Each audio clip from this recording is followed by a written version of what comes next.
In studio once again with me is the lovely Josh Ryan. I always like the word lovely. Yeah, well, I mean, I think it's the best way to describe you, man. Okay.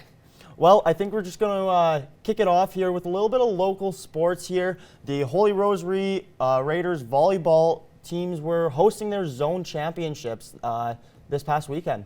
Yeah, and it was a good one for those who weren't able to make it down. Men's volleyball winning bronze, women's volleyball off to the provincial championship. Obviously, a gold medal. It's their first in, I believe, 18 years. We're having that conversation off camera. Also the first time they've hosted in some time. So with a number of girls in their grade 12 year, it's a memorable way to finish off that time at Holy Rosary, getting that provincial championship spot, I should say. Yeah, for sure. They got 4 grade 12s on that team. And, you know, they were just talking about how they've been building this program for so long. People like Janae Jordan really stepped up in that final game and pushed them over the edge just to take over, you know, some teams that they're pretty familiar with, all being in the Northeast, and finally putting them, you know, just over that gap so then they can participate in provincials next weekend in St. Paul there.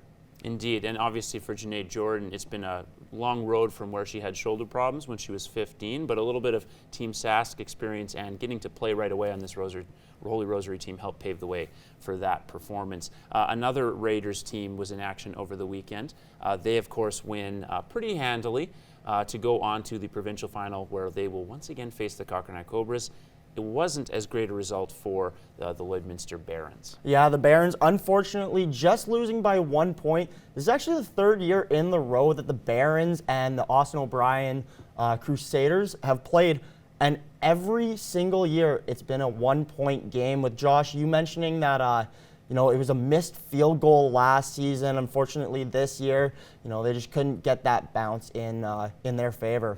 And obviously, you saw the loss of some of those key guys from last year's provincial championship on both the defensive and the offensive end. Even a guy like Tyler Maralise played a big role in their offense last year. Obviously, Matt Moore and Anton Amandrew did what they could, but you're only going to be able to get so much with a couple of key veterans when you have to rely on some really young guys to step up. They got great performances from young guys last year, just not quite enough in this case. The question is now whether the Raiders can do the job against a Cochrane High team that has beaten them for, 5 years in a row now. So it's going to be a very uphill battle in that final, but I know they've been building towards that as well. Yeah, for sure. Like you said, 5th year in a row, and Cochrane's taken all those matchups. Head coach Vince Oreo, he really likes to hound on that defense. So we'll see, you know, maybe they can cause some turnovers and really try and get the ball running, get their running game going as well. For sure. And, you know, finally on the weekend, there was quite a bit of Rustlers action taking place at the Lakeland College Gym. And, Josh, would you just like to touch on that, you know, the basketball and volleyball performances? For sure. Obviously, a great weekend for volleyball, winning all 4 matchups, particularly on the women's side, because this is a team that was expected to be one of the best, if not the best teams in the North. They take both matches, including a 5-set win on the road. Men's volleyball winning in 4 sets both nights. On the basketball side of things, tough time for the men's basketball team. Women sweeping the weekend, and they maintain their top spot in the North. But again, volleyball is the story. Women's volleyball still showing strong despite losing 3 fifth-year All-Stars last year. And men's volleyball once again paving the way for a potential run at the playoffs this year. And that Augustana team on the women's side, they're ranked 8th in all of Canada. So it's not like that's some slouch of a team. And to beat them twice, that is really something. It really gets the momentum going heading into their semester break there. They really want to try and get that momentum and really take over the ACAC North.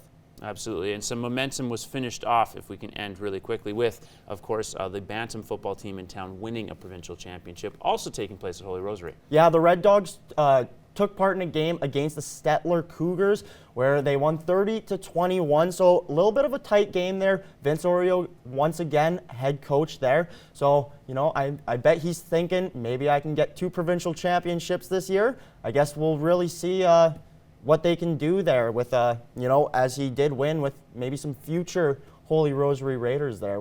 I guess only time will tell. Only time will tell, indeed. Obviously a busy afternoon for him coaching 2 different teams. But that's a big thing why both the Barons teams and the Holy Rosary teams have been successful is that pipeline. They've had great football coaches in the minor system. The Red Dogs program obviously has been successful in the past, and you're seeing that in the last couple of years with a provincial championship. You're now starting to see that with a Bantam team getting better and better too. Well, I guess we'll see if those Bantam kids in the future can really help out the high school programs.